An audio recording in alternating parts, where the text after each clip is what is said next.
Hi guys, and welcome back to the Lazy Girls Kitchen. If you are new, I'm Maggie, and welcome. Today I'm going to share with you how to make pumpkin rolls. They're kind of like a sweet roll, obviously. They're delicious, they're easy, perfect for fall.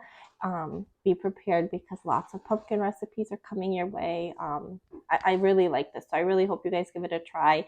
Gabe loves these. I put a little bit of jam on them and he goes crazy. So I hope you guys give it a try. If you want to see how to make them, just keep on watching.